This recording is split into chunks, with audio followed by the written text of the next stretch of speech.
తాకట్లో ఉన్న బంగారాన్ని విడిపించి ఆ రోజున మార్కెట్ ధర కట్టి మిగిలిన డబ్బును మీకు అందిస్తుంది కొమ్మూరి గోల్డ్. ఎంతసేపు ఉంటుంది ఒక ప్రోగ్రామ్ కి మీ 1.5 hour. ఎన్ని ప్లే చేస్తారు ఆ టైంలో? 23-24 సాంగ్స్ వస్తాయి. వామ్మో, అవునా? ఏదో 2-3 అనుకుంటున్నాం మేము.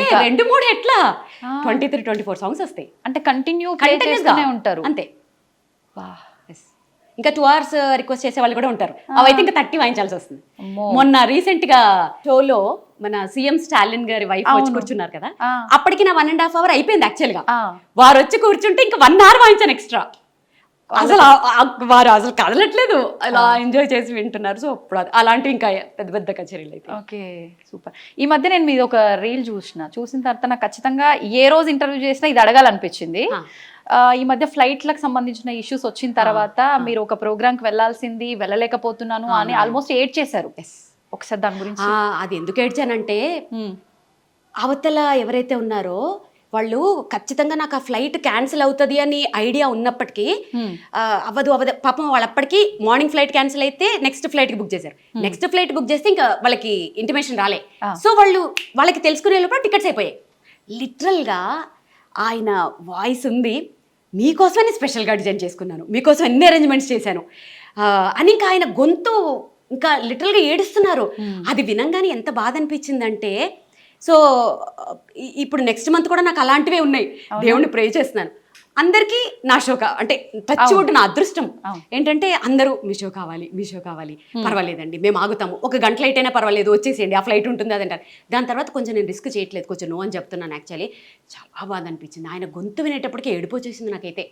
అరే ఎంత నా షో కోసం వాళ్ళు ఎన్నో ఎక్స్పెక్టేషన్స్ పెట్టుకుంటారు. ఎంత అదృష్టవంతురాలి కదా, అంత పెద్ద పర్సన్ నా కోసము నా షో కోసం అంత డల్ అవడం అంటే అంత అదృష్టం ఎవరికి వస్తుంది? నేనే విద్వాంసరాలు కాదు.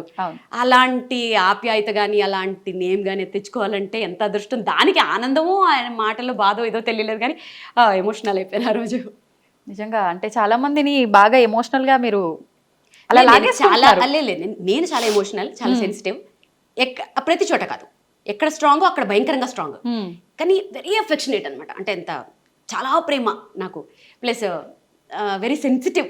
ఎంత సెన్సిటివ్ అంటే కొంచెం మంది ఏమైనా బాధపడినా కూడా నేను తట్టుకోలేను, కానీ స్ట్రాంగ్ విషయాల్లో కూడా అంతే. అమ్మో, మేము చూసాంగా ఈ మధ్య. Exactly, stubborn. సరే, ఇప్పుడు మీకు వీణ అంటే ప్రాణం, ఎక్కడ చూసినా అవే బాగుంది. ఎందుకని లాకెట్ రూపంలో మీరు చాలా సార్లు చెప్పారు అన్నారు, ఇక్కడ కూడా ఉండాలి. ఎందుకని అంటే అది ఐడెంటిటీ కోసమే. వీణ అనే పేరు గుర్తు రావాలి, నా పేరు చూస్తే వీణ గుర్తు రావాలి. సో ఇక్కడ కూడా ఇలా అదొక ప్యాషన్ తోటి దాంట్లో ఉండిపోతే నీకు ఎక్కడ చూసి నీకు అవే కనపడతాయి. అదొక ట్రాన్స్లో ఈ 10 years నుంచి నేను అక్కడే ఉన్నాను. ఇంకొకటి ఏంటంటే, ఇప్పుడు నాకు ఏమైనా షో ఉందంటే, ఎల్లుండే షో ఉన్నా సరే ఎక్కడికి బయటకు వెళ్ళను. ఎందుకంటే ఈ రూమ్ లోంచి ఈ అంబియన్స్ లోంచి బయటకు వెళ్తే మళ్ళీ ఇక్కడికి రావడానికి టైం పడుతుంది. సో ఇక్కడే ఇలానే ఉంటాను. ఆల్మోస్ట్ నా ప్రపంచం చాలా చిన్నది. నా చుట్టూ ఒక రింగ్ ఉంటుంది, ఆ రింగ్ లోపల హార్డ్లీ ఒక 10 మంది ఉంటారు అంతే. ఆ రింగ్ లోపలికి ఎవరు రాలేరు, మీరు క్రియేట్ చేసుకున్నారు. ఎగ్జాక్ట్లీ. రావాలి అని అంటే వాళ్ళు నెక్స్ట్ ఇంకా అది వాళ్ళకి చాలా నేను స్టాంప్ వేయాలి. సో నా ప్రపంచం చాలా చిన్నది, క్యూట్, స్వీట్, అందమైనది. సో దాంట్లో ఇది ఎలా ఉంటే ఆ స్టాంప్ పడుతుందా? ఏమన్నా చిన్న హింట్? అది అలా చెప్పలేను. కొన్ని రోజులు జర్నీ చేస్తూ ఉంటే స్టడీ చేసేస్తాను. వీళ్ళు మనకి సెట్ అవ్వరు అని. అసలు హానెస్ట్గా ఉండాలి first of all, like kind ఉండాలి, చాలా ఉంటాయి దాంట్లో. వీళ్ళు మనకి సెట్ అవుతారు అని అనిపిస్తుంది ఆ వేవ్ లెంత్ ట్రావెల్ చేస్తూ ఉంటాయి. అప్పుడు తెలుసు. నేను మీ లాస్ట్ టైం ఇంటర్వ్యూ ఒకటి చూసిన తర్వాతే నాకు అనిపించింది, అంటే మంగళసూత్రాలు అంటే చాలా పవిత్రంగా భావించే ఆడవాళ్ళు మంగళసూత్రాన్నే 1 సెకండ్ ఆలోచించకుండా తీసి చేతిలో పెట్టేశారు మీరు. ఎందుకని అంటే మీ ఆయనకే పెట్టారు. పసుపు కొమ్ము కట్టుకుని తీసేసాను, అలా తీను. అప్పటికి సెంటిమెంట్ గా భావిస్తాం చాలా వరకు. ఎందుకు భావించాం? పసుపు కొమ్ము ఈక్వల్ టు అదే. సో అది గోల్డ్ అవసరం కాబట్టి వెంటనే పసుపు కొమ్ము కట్టుకుని అది ఇచ్చాను, అది గోల్డ్ కాబట్టి. అసలు చాలా మంది అనుకుంటారు మంగళసూత్రం తీసేస్తుంది ఏంటి. నాకు సైనస్ సర్జరీ అయినప్పుడు ఆయన తీయమన్నప్పుడే ఆయన ఉండి తప్పదులే అంటే, ఇక అది హాస్పిటల్ కాబట్టి తప్పదు కాబట్టి ఇంకప్పుడు తీసాను. కానీ మెట్టెలు ఒకటి అది అసలు అది మళ్ళీ వేసుకునే టైము, తీసే టైములు మంచివి కూడా ఉంటాయి యాక్చువల్లీ. సో నేను అసలు అంటే ఇప్పుడు ఉన్నాయా మీకు మంగళసూత్రాలు? What are you talking darling? అంటే ఎప్పుడు నాకు డౌట్ ఉంది, ఎవరో సంగతి పక్కన పెడితే మా అత్తమ్మ బయటికి చూపించదంట, దిష్టి తగులుతుంది. అసలు ఓకే ఓకే. మా అత్తమ్మ మాటలు అంటే నాకు చాలా స్టాంప్ అనమాట. ఆవిడ ఏదంటే అది మంగళసూత్రం బయట ఎవరికి చూపించొద్దు అంటారు. అందుకని బేసిక్గా అంటే మీరు తప్పుగా అనుకోవద్దు, ఇంతసేపటి నుంచి నేను చూసినా కూడా నాకు ఎక్కడ కొంచెం కూడా అట్లా ఉన్నట్టు కనిపించలేదు. అంత భద్రంగా ఎలా భద్రపరిచారు మీ ఆయన్ని? మా ఆయన కాబట్టి. మీ ఆయనేనండి, ఆ టెక్నిక్స్ చెప్పండి మాకు, మేమైతే తీసేసి తిరగాల్సి వస్తుంది. మీ ఆయన ఎలా భద్రపరుచుకున్నారు? మా ఆయన్ని ఫ్రిడ్జ్లో పెట్టచ్చా? అబ్బా చెప్పేసింది ఆల్రెడీ, ఫ్రిడ్జ్లో పెట్టుకొచ్చిందంట. చల్లగా ఉండాలంటారు కదా. అక్కడి నుంచి శివేదో హింటిస్తున్నాడు. అడగనా? శివ అడగమన్నాడు, అడుగుతున్నాడు నీ మంగళసూత్రాలు ఏవి అని అడగమంటున్నాడు. వద్దు, అందుకే ముందు జాగ్రత్తగా, నాకు తెలుసు వెనకాల నుంచి ఏదో ఒకటి ఇస్తాడని. శివ వచ్చేసింది, శివ నీకు వచ్చేసింది ఆన్సర్. సో నువ్వు ఫ్రిడ్జ్ లో పెట్టొచ్చావు. అమ్మ నేను పెట్టుకోలేదు. అంటే ఆయన బాగుండాలని మనం ఇక్కడ అనుకుంటే సరిపోతుంది, ఇక్కడ వేసుకొని తిరగాల అని నా ఉద్దేశం. ఇంకా లాగద్దు, తెగుతుంది.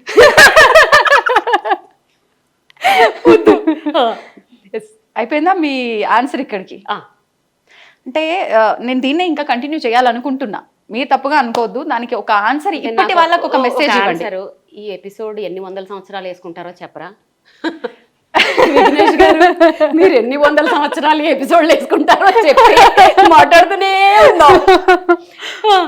జస్ట్ ఒక చిన్న ఇన్ఫర్మేషన్, అంటే ప్రజెంట్ ఇంట్లో పేరెంట్సే పిల్లల్ని వాళ్ళ వృత్తిరీత్యా కావచ్చు ఏదో రకంగా తీసి మనం పెట్టడంలో తప్పు లేదు, నా వృత్తి ధర్మం అది అనుకుని వెళ్తే అమ్మ నా బూతులు తిడుతున్నారు నిజంగా. అంటే తీయాల్సినంత అవసరం ఏమొచ్చింది నీకు అని. అలాంటివి మనం ఇప్పుడు రిస్కులు చేసి మాట్లాడకూడదు. ఇప్పుడు కొన్ని ఉంటాయి, అది ఖచ్చితంగా ఇప్పుడు రేడియాలజిస్టులు ఉంటారు, వాళ్ళు ఆ రూమ్ లో పనిచేస్తారు, వాళ్ళు మెటల్స్ వేసుకోకూడదు యాక్చువల్లీ.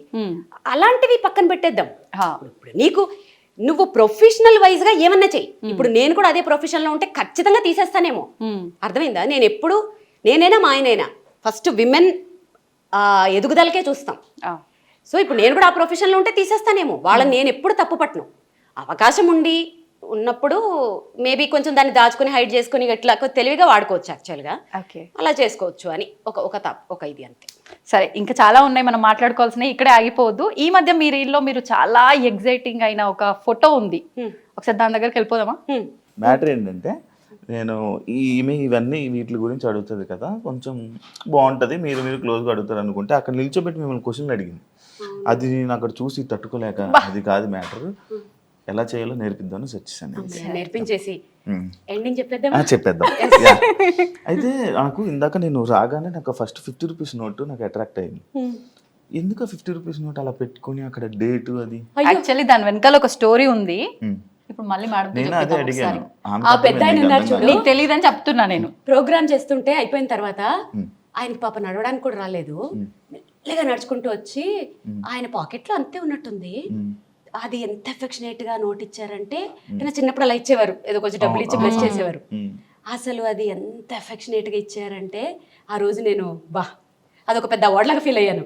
రాగానే ఫస్ట్ దాన్ని చాలా మంది కామెంట్స్ లో పెట్టారు, ఫ్రేమ్ చేయించండి, ఏమైనా ఐడియాలు ఇచ్చారు. సో అలా ఫ్రేమ్ చేయించి దాన్ని అలా గుర్తుగా పెట్టుకున్నాను. కానీ ఒక ఆర్టిస్ట్గా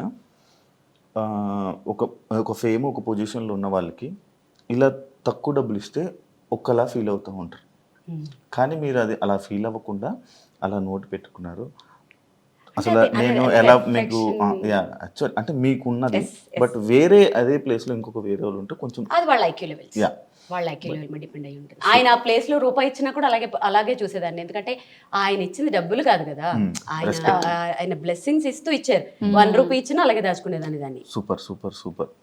అంతకన్నా నేను ఇంకేం చెప్పలేను, ఎందుకంటే నేను మిమ్మల్ని అంత పొగిడి అంత పెద్ద పెద్ద వర్డ్స్ వాడే అంత పెద్దోడిని అయితే కాదు.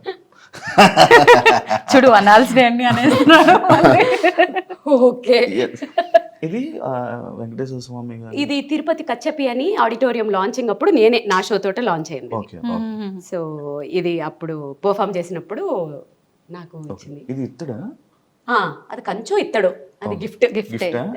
ఇక్కడ ఉన్న గిఫ్ట్స్ ఇవన్నీ అవార్డ్స్ గిఫ్ట్స్. ఓకే, పైనది Srimathi Andhra Pradesh, Mrs AP runner up కదా. Okay okay okay. ఇది తెలుగులో అదే మిసెస్ ఏపీ, శ్రీమతి ఆంధ్రప్రదేశ్. అప్పట్లో ఒక సంచలనమైన ప్రోగ్రామ్ అది. అసలు మీ గురించి నేను తెలుసుకోవాలనుకుంటే ఈ 2 hours ఇంటర్వ్యూ అయితే సరిపోదు. Thank you so much. Thank you very much. Thank you so much. Okay, నా జన్మ ధన్యం అయిపోయింది. నేను కూడా ఈ చైన్ ఫ్రీ